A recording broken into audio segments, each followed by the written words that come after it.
단원 평가를 보기 때문에 그 전에 공부를 막 이렇게 시켜서 간다. 이게 중요한 게 아닙니다. 그러면 이제 단원 평가를 보고 온 다음에 부모님은 어떻게 대응하셔야 할까요? 이것은 아이의 단원 평가 점수대별로 조금 달라야 합니다. 가장 바른 교육이 가장 빠른 교육이다. 안녕하세요. 콩나물쌤입니다. 오늘은 초등 단원 평가를 점수대별로 어떻게 부모님이 대처해야 하시는지에 대한 이야기 나눠드리려고 합니다. 네, 이제 5월인데요. 5월에 접어들면서 평가가 좀 더 본격적으로 이루어질 그런 시기입니다. 요즘 평가에 대해서 알고 계신가요? 한 3, 4학년 이상의 학부모님들은 그래도 이제 몇 년간 학교에 아이를 보내서 좀 알고 계실 텐데요. 저학년 부모님들께서는 아직 좀 낯설 수 있을 것 같네요. 저희가 학교 다닐 때와는 평가가 굉장히 많이 바뀌었는데요. 예전에 저희가 보던 중간고사, 기말고사 이런 시험들은 다 폐지가 되었습니다. 그래서 국가 혹은 학교 수준에서 공식적으로 하는 이런 지필평가 이런 것들은 없어졌고요. 지금의 공식적인 평가 이제 다 해야 된다. 모든 학교에서 전국에서 다 해야 한다라는 것은 수행평가가 있습니다. 수행평가라는 건 말 그대로 수행, 어떤 행동, 어떤 동작, 어떤 일을 하고 그 하는 과정과 결과를 함께 보는 것을 수행평가라고 하는데요. 그러니까 지필평가가 종이 위에 답을 고름으로써 보는 시험이라고 하면 수행평가는 단순히 종이 위에 쓰는 것보다 어떤 필요한 행동, 행위를 하도록 한다라는 거죠. 예를 들어서 국어에서는요, 토론을 실제로 하면서 주장과 근거를 말하는 그런 능력과 태도, 이런 것들을 볼 수 있고요. 수학에서는 뭐 길이를 배웠다면 실제로 물건의 길이를 재는 것들, 영어에서는 어떤 짝꿍과 함께 뭐 물건을 사고 파는 대화를 해봐라, 이런 식의 상황. 또 사회과학에서는요, 학습한 내용을 뭐 요약하는 글쓰기 같은 것들, 이런 것들 하는 것들이 다 수행평가입니다. 이런 수행평가가 이제 공식적인 평가가 되면서요, 단원평가, 단원별로 보는 이런 평가들은 더 이상 공식적인 것이 아니라 그 교사의 재량에 따라서, 그러니까 담임 선생님이 필요하다라고 보면 볼 수도 있고요, 필요하지 않다라고 한다면 보지 않을 수도 있습니다. 그런데 학부모님 입장에서는 이 수행평가, 매우 잘함, 잘함, 보통 이렇게 나오는 것들이 조금 덜 와닿으실 수 있잖아요. 아무래도 점수가 딱 나오는 단원평가가 우리 학부모님들이 우리 아이의 수준을 판단하기에 이 정도구나 하고 이렇게 판단하기에 가장 쉬운 방법일 텐데요. 그러면 이번 영상에서는요, 단원평가라는 게 중요한가 중요하지 않은가에 대한 이야기, 그리고 두 번째로는 우리 아이 점수대별로 어떻게 대처하셔야 되는지에 대한 이야기 나눠드리도록 하겠습니다.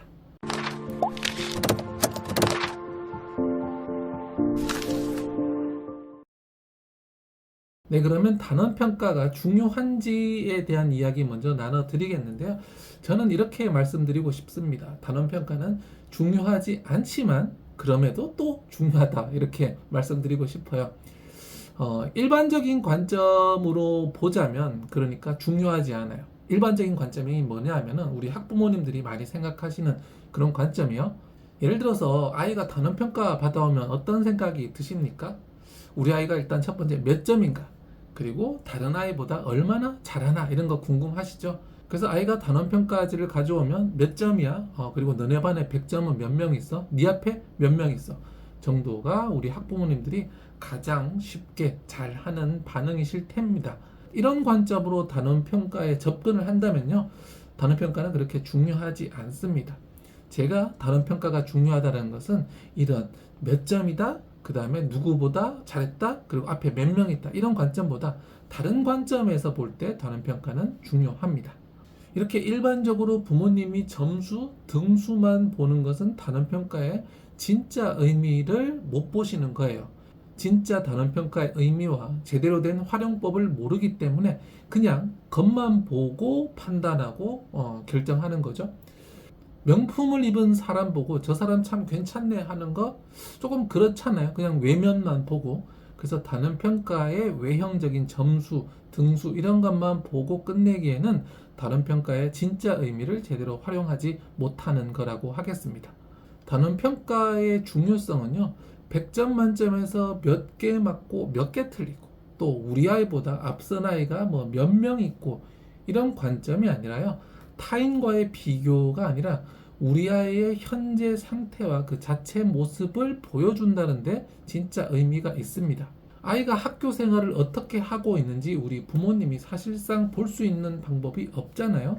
수업 공개 때 한번 가보지만 사실 그날은 선생님도 아이도 특별히 신경 쓴 모습이고요. 메이크업을 잔뜩 한 모습이라는 거죠. 그것이 아니라 정말 아무도 보고 있지 않을 때 우리 아이가 학교 생활을 어떻게 할까? 그 현재 상태를 알 수 있는 바로미터가 바로 단원평가입니다. 학교 수업은 잘 듣고 있을까? 그리고 학교 수업을 잘 따라가고 있을까? 현재 공부는 어떠한가? 우리 아이가 현재 공부를 잘 하고 있는가? 이런 것들 다 알려주고 있다라는 거죠. 그렇기 때문에 단순히 점수와 등수라는 그 숫자에만 매이지 마시고 조금 더 깊은 안목으로 보셔야 되겠습니다. 또 같은 측면에서 단원평가를 보기 때문에 그 전에 공부를 막 이렇게 시켜서 간다. 이게 중요한 게 아닙니다. 예를 들어서 이런 거죠. 시력 검사를 하는데 우리가 그 시력표가 있잖아요. 이 시력표를 우리가 다 외워서 가면 시력이 뭐 0.3 이런데도 1.0 나올 수 있죠. 왜냐하면 시력표를 다 외웠으니까요. 그런데 시력 검사표를 외워서 높은 시력, 높은 점수를 받아오면 그것이 좋은가요? 그렇지 않죠. 시력 검사표는 현재의 상태를 안다는 데 가장 큰 의미가 있습니다. 단원평가라는 것은 아이의 현재 상태를 잘 알 수 있다는 데 가장 큰 의미가 있는 거지, 단원평가 전에 하루 전에 열심히 공부해서 학교 수업을 커버해 두는 것이 중요한 것이 아니라는 거예요. 그러니까 단원평가 점수를 전날 공부로 해서 높이면 착시 효과가 나타난다라는 겁니다. 우리 아이가 학교 공부를 제대로 하고 있는지 안 하고 있는지를 알아야 되는데 전날 공부를 해서 좋은 점수를 받아와요. 그런데 아이는 사실 수업은 잘 안 들어요.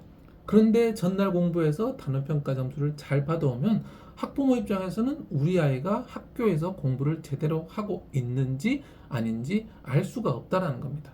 그래서 전날 공부를 미리 시키는 것보다 더 중요한 것은 있는 실력 그대로 보고 아이의 현재 상태를 이해하고 파악하는 겁니다. 물론 단원평가를 전혀 앞으로도 공부할 필요가 없다, 그런 이야기는 아닙니다. 제가 드리고 싶은 말씀은 기본적으로 아이의 상태를 알고 대처를 하고 그 이후에 해야 한다는 거죠. 기본적으로 아이 자기 실력으로 단원평가를 보면서 우리 아이의 현재 상태가 이렇구나라는 것을 알고 필요한 장면에서 도와줄 수 있어야 한다는 거죠. 정리하자면 단원평가를 볼 때마다 미리미리 공부시켜서 높은 점수 받는 데에 초점을 두지 마시고 아이 실력 그대로 단원평가를 보고 오게 해서 그 점수를 보면서 아이가 이런 수준이구나, 이런 상태구나를 알고 거기에 맞게 대응하시라는 말씀입니다. 그러면 이제 단원평가를 보고 온 다음에 부모님은 어떻게 대응하셔야 할까요? 이것은 아이의 단원평가 점수대별로 조금 달라야 합니다. 예를 들어서 우리 건강이 사람마다 모두 다 다르잖아요. 그래서 현재의 건강 상태에 따라서 더 건강해지는 방법이 모두 다르다는 겁니다. 기본적으로 건강한 사람들은 즐겁고 재밌게 운동을 더 하면 되겠죠. 그 다음에 음식 섭취를 너무 잘못하는 사람, 나쁜 음식을 많이 먹고 이런 사람들은 식이요법으로 다이어트를 해야 될 겁니다. 그 다음에 에너지가 너무 고갈된 사람은 운동을 하면 안 되겠죠. 이런 사람들은 오히려 휴식을 잘 취해주면서 체력을 어느 정도 보충하고 운동하고 식이요법으로 연결돼야 될 겁니다. 그러니까 제가 드리는 말씀은 한 가지의 방법을 모든 아이에게 적용할 수 없기 때문에 아이의 점수대별로 부모의 대처 방법이 달라져야 한다는 겁니다. 자, 그러면 이번 영상에서는요, 단원평가의 점수를 세 영역으로 구분하려고 합니다. 첫 번째는 80점 이상, 100점까지요, 이 아이들. 두 번째는 60점에서 80점 사이의 아이들. 마지막 세 번째는 60점 이하의 아이들인데요. 이 아이들의 단원평가 점수에 따라서 그 구간에 맞게 아이를 지도해 주시기 바랍니다. 물론 단원평가 점수가 매번 동일하지는 않을 거예요. 어떨 때는 80점 이상이 나오기도 하고 어떨 때는 뭐 80점 밑으로 떨어지기도 하죠. 그래서 이것을 하나하나 매 시험마다 이렇게 하시라는 것은 아니고 전체적으로 봤을 때 우리 아이는 90점 언저리더라. 우리 아이는 80점이 잘 안 나오더라. 우리 아이는 60점 이하다. 이런 식으로 전체적으로 보시고 평가하시면 되겠습니다. 특히 여기서요, 60점과 80점은 매우 중요한 의미가 있는 구간입니다. 80점 이상이다라고 하면 그래도 어느 정도 수업을 듣고 따라가고 있는 아이라고 볼 수 있고요. 다음에 80점 이하, 60점 이상이라고 하면 수업을 조금 못 따라가고 있다라고 보실 수 있고, 60점 이하라면 학교에 가서 배우는 것이 정말 너무너무 부족하다라고 볼 수 있는 그런 구간입니다. 자, 그러면 가장 많은 아이들이 분포할 수 있는 60점에서 80점 사이부터 한번 보겠는데요. 먼저 초등의 평가의 특징을 보자면 초등 평가는요, 정말 쉽습니다. 정말로 기본적인 내용만 물어요. 특별히 단원 평가를 준비하지 않더라도요, 수업만 제대로 잘 들으면 웬만하면 80점 정도는 나옵니다. 그렇게 출제를 하세요. 그렇기 때문에 80점이 안 나온다라고 한다면 수업을 잘 안 듣고 있다라는 의미, 수업을 제대로 잘 못 따라가고 있다라는 의미입니다. 지금 이 이야기는요, 받아쓰기 같은 경우에는 제외예요. 왜냐하면 이제 받아쓰기는 수업에서 뭐 외우고 이런 것이 아니라 집에서 해오는 거잖아요. 이런 것이 아니라 수업에서 배운 내용을 평가할 때, 그걸 기준으로 봤을 때 80점이 안 나온다. 수업을 조금 많이 놓치고 있다, 이렇게 보시면 되겠습니다. 그래서 앞에서도 말씀드렸지만 이런 아이들을 단원평가 전날 별도로 공부시키는 것보다 더 중요한 게 있어요. 왜냐하면 학교 수업을 제대로 안 듣고 있다라는 거죠. 그런데 평가 계획에 따라서 공부를 해서 평가 점수만 높여놓으면 안 된다라는 거예요. 그러면 학교에서 계속 수업을 제대로 듣지 않는 그런 습관들, 태도들이 계속 나오지 않겠습니까? 그래서 이런 아이들에게는요, 예습, 복습을 통해서 학교 수업을 잘 소화할 수 있는 그런 상태로 만들어주는 게 중요합니다. 다음으로 60점 이하의 아이들을 보면요, 60점 이하다라고 하면 수업을 안 듣는 걸 넘어서 기본적인 학습 능력 자체가 현저하게 떨어져 있다라고 보셔야 합니다. 그러니까 학습 능력이 조금 어느 정도 된다라고 하면 수업을 듣다 안 듣다가 해도 60점 밑으로까지는 잘 안 떨어지거든요. 시험 문제를 그렇게 어렵게 내지를 않아요. 그렇기 때문에 우리 아이가 시험을 볼 때마다 60점 이하가 자주 나온다라는 건 학습 능력 자체가 지금 현재 떨어져서 수업을 안 듣는다라기보다는 못 듣는 상태가 아닐까라고 생각을 하셔야 됩니다. 그러니까 아이가 수업을 듣고 싶지만 들어도 이해가 안 되고 못 따라가고 있다는 거죠. 이런 아이들은 대부분 언어 능력, 의사소통 능력이 현저하게 떨어집니다. 상대방과 대화를 주고받는 데 있어서 어려움이 많다라는 거죠. 그래서 이런 아이의 의사소통 능력을 길러주고 선생님의 말씀을 들으면서 수업을 따라갈 수 있도록 만들어주는 것이 중요한데요. 가장 첫 번째는 독서입니다. 책을 많이 읽어서 언어에 노출을 시켜야 되고요. 또 두 번째로는 가정에서 부모님과 대화를 좀 많이 하실 필요가 있습니다. 그리고 이렇게 60점도 안 되는 아이들은 대부분 핸드폰이나 컴퓨터를 굉장히 많이 한다는 특징이 있거든요. 이렇게 핸드폰을 많이 하면서 사람과 소통할 기회가 줄어들면서 언어를 사용하기보다는 이미지로 클릭하면서 시간을 보냅니다. 그렇기 때문에 이런 아이는 핸드폰 통제를 철저하게 해주셔야 합니다. 핸드폰 사용 시간을 하루에 1시간 이하로 줄이면서 사람과 소통하는 시간 많이 주시고요. 또 나가서 친구들과 놀 수 있는 환경도 많이 만들어 주셔야 되겠습니다. 또 이렇게 60점이 안 되는 아이들은요, 생활 습관이 매우 나쁜 경우가 많거든요. 그러니까 생활 습관이 잡힌 아이들은 공부 습관도 어느 정도 기본이 되기 때문에 학교에 와서도 수업을 듣는데 생활 습관이 아주 나쁜 아이들은 공부 습관도 아주 나쁘고 일상생활 자체가 잘 안 된다. 아주 유연하게 잘 돌아가지 않는다라는 거 볼 수 있습니다.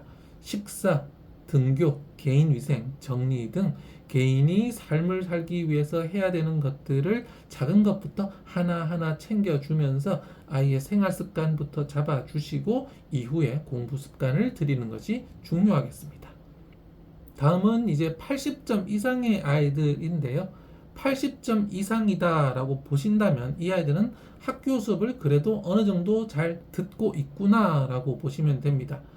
그래서 뭐 상위 20%까지는 아니고 한 30% 정도, 30% 조금 넘을 수도 있고요. 80점 이상이 나오는데요.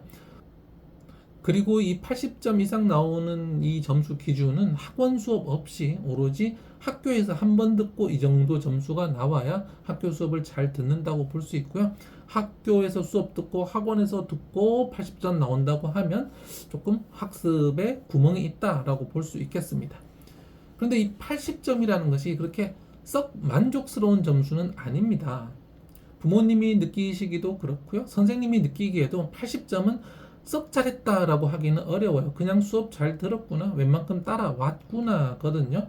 이 80점과 100점 사이에 이 하나, 두 개 너무 일희일비를 하실 필요는 없으시겠지만 그래도 장기적으로 하나, 둘 더 올려가는 것은 필요하겠습니다. 이렇게 아주 작은 차이를 조금씩 메꿔 나가는 것이 크게 나아가는 지름길일 테니까요.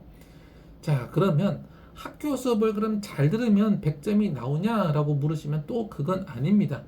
학교 수업을 열심히 듣는다고 해서 다 100점이 나오는 건 아니에요. 왜냐하면 사람의 기억 특성상 세부적인 것들 모두 다 기억하기 어렵기 때문입니다. 정말 학교 수업 내내 두 눈이 뻘겋게 선생님을 바라보더라도 시간이 지나면 학습 내용을 어느 정도 잊어버릴 수밖에 없다라는 거죠. 그래서 학교 수업 플러스 평소에 꾸준히 하는 공부 습관이 필요하고요.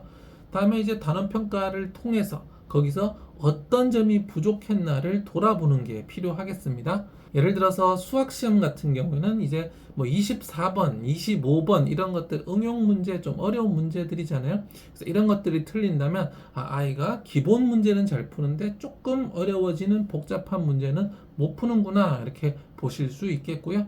또 과목별로 보면서 어떤 과목에 어떤 영역에 점수가 부족한지 조금 살펴보셔야 되겠습니다. 또 이와 함께 공부 요령, 시험 보는 요령도 한번 좀 알려주시면 좋겠는데요. 암기해야 되는 내용이 있다면요. 이런 것들은 어떻게 암기할 수 있을까라고 하면서 그런 암기법을 함께 적용해 보는 것도 좋겠고요.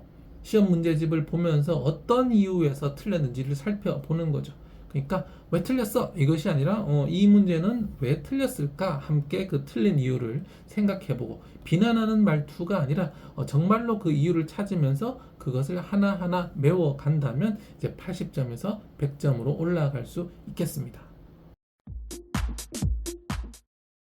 네, 평가는 중요합니다. 왜냐하면 시험을 잘 봐야 하니까요.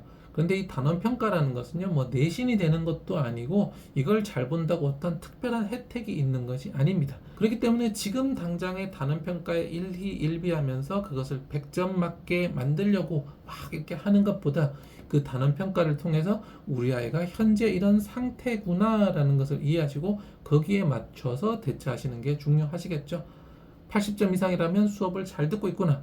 그러면서도 어디가 부족할까 메우셔야 되겠고 60점에서 80점 사이의 아이들은 수업을 좀 잘 안 듣고 있겠구나 라는 거 생각하시면서 복습 예습을 통해서 아이가 학교 수업 좀 잘 따라갈 수 있도록 도와주시고요. 다음에 60점 이하의 아이들은 의사소통 능력이 부족해서 학교 수업 이해 자체에 어려움이 있을 수 있구나. 네, 독서, 대화 또 놀이를 통해서 언어를 많이 사용하면서 소통할 기회 주시고 핸드폰 통제까지 잘 해주셔야 되겠습니다. 네, 오늘 영상을 통해서 단원 평가를 좀 더 의미 있게 잘 활용하셨으면 좋겠습니다. 우리 아이를 위해서 오늘도 열심히 노력하시는 우리 부모님을 저 콩나물쌤이 응원하겠습니다.